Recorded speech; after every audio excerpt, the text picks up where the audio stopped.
Folks, welcome back to The Cutt right here on UTN 43.8. I'm your host, Craig Shelton.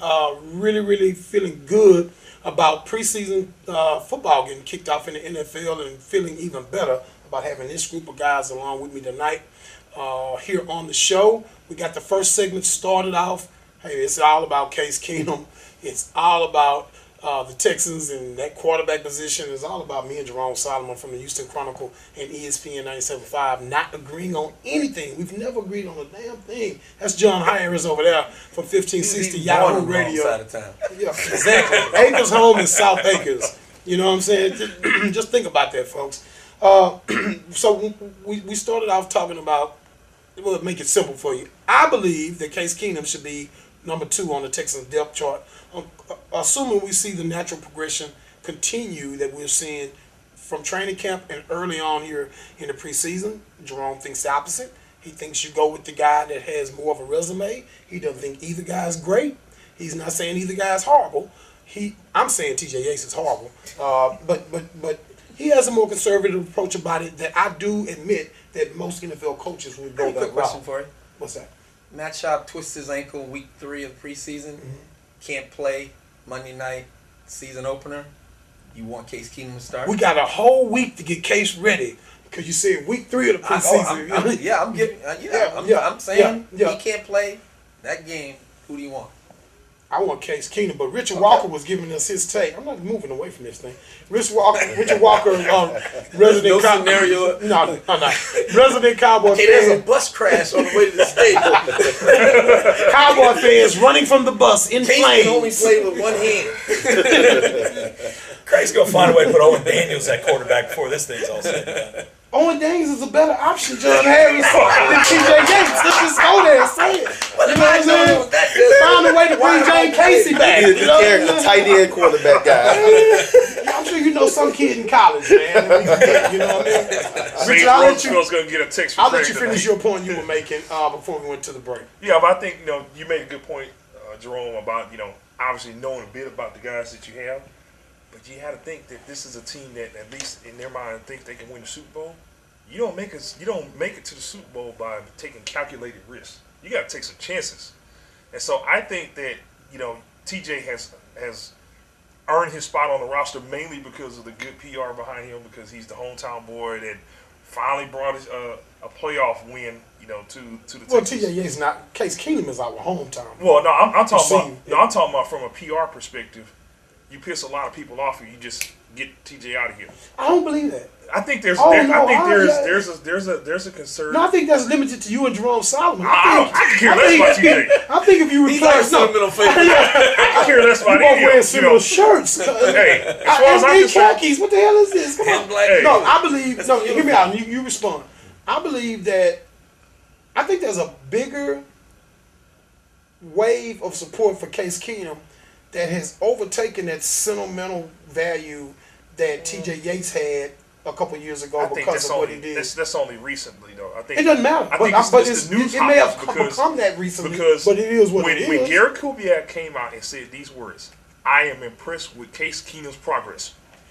Here go the bandwagon hoppers. They jumped on the Keenum wagon. What happened was there was no pressure. Garrett Kubiak said that the media was out at those practices and saw some of that, and then they played a preseason game, and TJ Yates didn't play bad. He was 13 for 21, 151 yards. He got a touchdown that really wasn't about him. But Case Keenum not only came out 13 of 18, 125 yards, but it's the way he managed the game.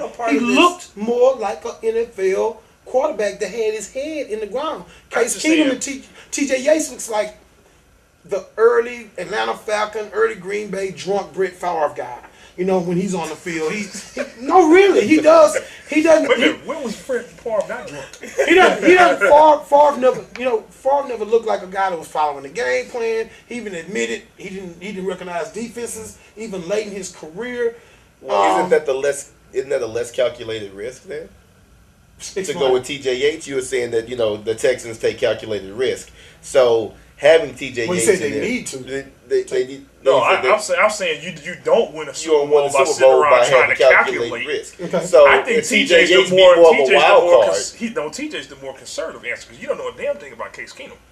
That's Jerome's I'm point. just saying about the You know style. what I'm you saying got about with the TJ. style of play though. T.J. Yates has a bigger arm. Case Keenum, in my opinion, sometimes has a popcorn arm. I saw some of the balls Yeah, that he but threw big into the arm, ground. Last night was A some big balls. arm. Yeah, He threw into the ground. He one hopping balls. So I don't But really. if he was starting, his mind would be focused, You know, and he wouldn't one hop on the ball. I just feel that I feel that T.J. Yates is just a better option because he is more battle tested, and I think that he managed the game well when he did play in those games when Schaub went down.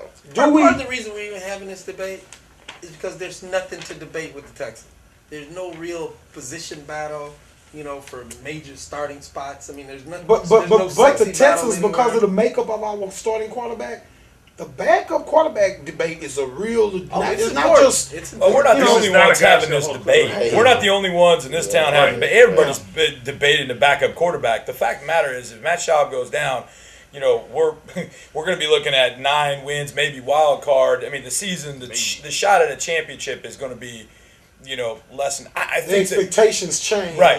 I think the one thing that we got to keep in mind with two quarterbacks, with TJ and Case, we got to compare apples to apples. And that is, TJ faced the number 2 defense last night from Minnesota, whereas Case faced the back end of the 2s and then the 3s. Well, you saw what happened when they faced the 3s from Minnesota. What we need to be able to see, and what we need to be able to compare, is Case against the number 2s to see how he fares against the number 2 defense with that offensive line. So now you can start comparing apples to apples. And that's the plan this week, isn't it? And I agree, but I would think if that's the plan this week is that let's see Case it. will come in Yeah, first. but I he- believe. see it. but- Let's but- go with it. But the I guess the counter to that theory, which we know that's legitimate, that's the way it's supposed to go in preseason.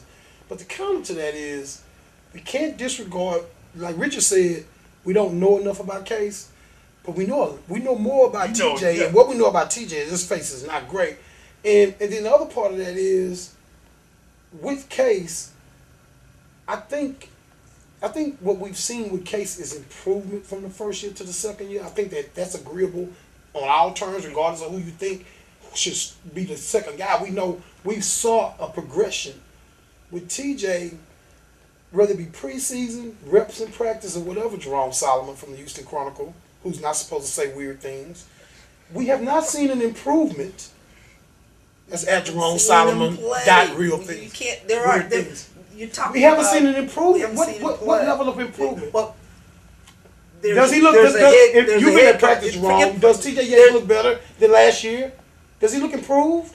How much better is he going to be? I mean, what do you expect him to turn into? You think he's going to be Tom Brady? He's not that. He'll never be that. You can't. You're not going to develop into that. Yeah, but you I think that the or kid you that's don't. 5'10", 5'11", I think there's clear upside. Hold on. He's going to grow. He has some physical restraints. We know about that.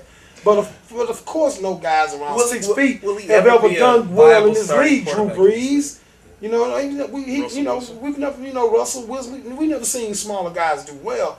Angelo Lawford, let me ask you a question: how valuable, if you take Jerome, I want you to take Jerome's ankle. So then, how valuable is T.J. Yates to the Texans? How valuable is he? Well, given his experience, I think he's extremely valuable.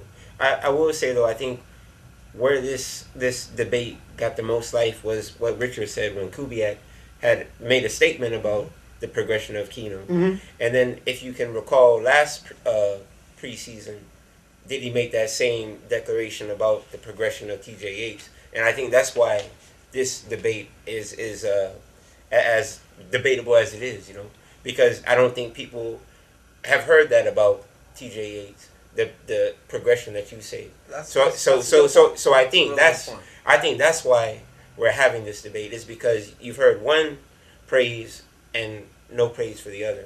So, but given his experience and given the way that he did present himself in those games in the playoffs and whatever, minus the Baltimore debacle, I think people are still going by what they saw, and I think there is still value in TJ Yates. Well, see, you make my point. I'm glad that was your answer, because I use the word valuable for a reason, because that's Valuable is a valuable word. It means something. That's not a word you just throw around. It means you're a commodity.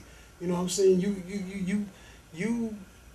We need you, and if we don't have you, we need to get something in return for you. If you're of value, you know. No, If you leave the Chronicle tomorrow, they have to replace you. Yeah, that's different They value. have to replace you. That little stupid donut that you got in your trunk is valuable if you have a flat. So the Texans, we're arguing over 2 donuts that's going to replace this wobbly tire that's running to start. Because we both, well, but you got to this put team. something Now, on there. see, You I don't want hope to we be riding both on rims. understand who this team is overall. You know, I still think that in the best scenario, health-wise, for Matt Schaub, the Texans don't win the Super Bowl, and that's what my goal for the team is to win the Super Bowl. Yeah, but you like I know, said, that well, value, let's though, you can't trade that donut. to Last anybody who season, can get at anything. the end of the season last year, Matt Schaub looked like T.J. Yates looked the year before. That's true. no one will argue that. I mean, so you know, he still wasn't I'll managing say he games. looked well. worse. He looked worse because he had fear in his eyes. He looked He afraid. had fear in his eyes. TJ looked that bothered me. confused, But he wasn't scared. and not ready for the moment. You know, That's the one thing for TJ is he's not afraid. He's not. No. He doesn't He's strike a me gamer. as afraid. He's kinda Matt confident. does strike me as afraid. Right. And to the point, Craig, that you're talking about, and Angela, I think made a great point about the progress. And to what I was saying is, you now have to see if that progress is legitimate. You have to see that progress now at a higher level. Yes. And if you start to see that progress with Case Keenum at that level, then all of a sudden maybe there is some credence to the fact that Case And I maybe will needs to say, be I will number 2. say the best point to your argument goes off of that, in that, you know, Gary Kubiak says nothing but great things about most of his players. Why hasn't he come out and said T.J. Yates is going to be a starter in this league a long time? That's one of his favorite phrases. Well, that guy's going to play in this league a long time. He hasn't said that about T.J. and let's at not all. forget Well, I haven't how heard. high we were on. Well, not we, but most people were on T.J. Yates after the 2011-2012 season, and him being able to maybe progress and grow in the maturation process. Take him. I don't know if anybody had expectations of him being the heir apparent to Matt Schaub for the Texans going forward. But I think going into preseason last season, I felt that collective punch in the gut from Texan fans when we watched him struggle so bad in preseason. I was sitting in that press box with you guys in preseason when we all watched T.J. Yates. Like, really? That's it? That's what you are coming off of last season? I held nothing against him for how he performed against the Ravens because it was just too much for the kid. But it's still a part of his resume. No, because it's a part of his resume. True. And it becomes more valued as a part of his resume when you make the argument, well, we don't know what Case is. Well, we know what he is. Well, along those lines, Craig, here's one thing that I've struggled with because I don't really know who T.J. Yates is because his first 3 years at North Carolina, he was dreadful. He's the guy that wasn't He invited to was the combine to show awful. throw balls I didn't even around. want to see him. But as a senior, he brought them back against LSU. He brought them back in a couple of big wins that year. He got them in a bowl game and somehow pulled a bowl win out against Tennessee, which I don't know how he did it. And I thought, okay, maybe TJ's seen the light as a senior. But then he gets here, he gets the opportunity, and it was kind of like this.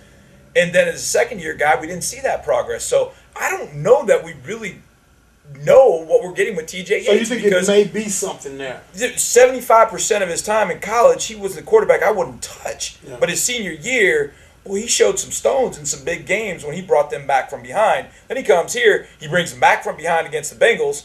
But then he has just other dreadful moments in his second year. It's all of a sudden, well, wait a second. He didn't. All right, folks, what we're going to do, we're going to cut it right here. We're going to run to a break. As you can see, the debate is hot and heavy. When we get back in the third segment, we got some great video for you with Dwayne Brown, the Texans All-Pro left tackle. We'll share that with you. And then right after that, we'll get back into the conversation with the guys. And I'm going to ask those guys a few questions about what were they thinking when they saw a couple things happen, Texans versus the Vikings. So it's The Cut with Craig Shelton. Hang in there. We'll be right back.